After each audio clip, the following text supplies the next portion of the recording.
welcome to my channel, Dream Well Kids. My name is Vanita, and I'm here today because I wanted to talk to some of the parents out there about how to manage the child in their home, or their actual child, or even a teacher who has a child who has symptoms or has been diagnosed with ADHD. And I'm offering these as tips to coincide with their current treatment, or even to go to help with some of the behaviors in the home. I was talking to a parent today who has a child with ADHD, and one thing that she didn't understand was why her child wasn't able to listen, and she kept getting in trouble for not listening. And although it seemed like she should be old enough to listen, and of course that's something that's expected of her, the parent didn't really understand that the child's symptoms of ADHD was inattention, and she couldn't keep her attention for a long period of time, and as well as other things, but that's just one example. So I wanted to offer some strategies that I offered her so that you guys can feel empowered in your homes as you manage this mental health disorder with some type of control. The first thing is structure. I think it's important that we put a structure in place for kids who have a hard time listening or following instructions. And for this kid in particular, lying was an issue.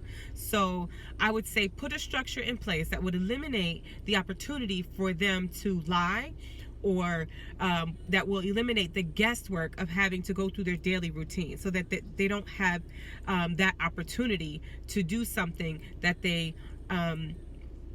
normally would get caught for or lie about. So I would say that's number one, is create some type of structure where you have order and discipline in your home, and the child knows exactly what they're supposed to be doing. You can put them on a schedule, you can write it down for them, however you need that to look in your home for the developmental age of your child. Number two, I would say you need to make sure that your child has some type of an outlet.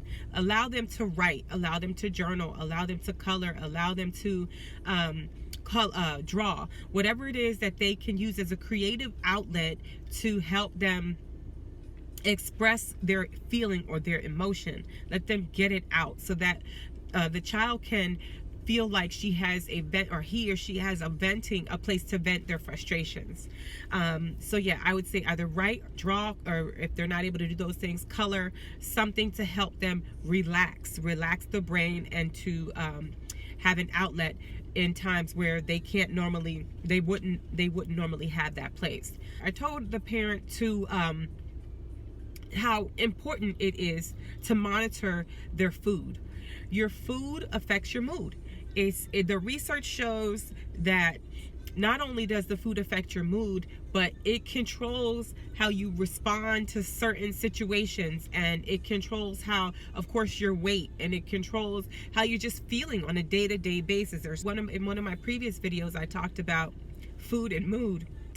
Dr. Timothy Jennings, he gave a talk about, he actually wrote a book. Basically, your food affects your mood. Give your child balanced meals. Allow them to have at least, a choice of helping to choose what those meals are, if possible. Food that will nourish their mind, food that nourishes their body, food that like whole foods, like vegetables and things that they should be eating that grow from the earth. I would stay away from anything that's processed, and I would stay away from refined sugars, and I would try to get things that help to build their mind as well as their body. So I would focus big time on food and mood, and see the correlation between those things as your child continues to get older, or as your child continues to deal with this diagnosis. So those would be my top 3 tips. So I hope this video was helpful. Please let me know if there's any more tips, any information, any questions that you guys need answered, and I'll be more than happy to answer those for you. Thank you.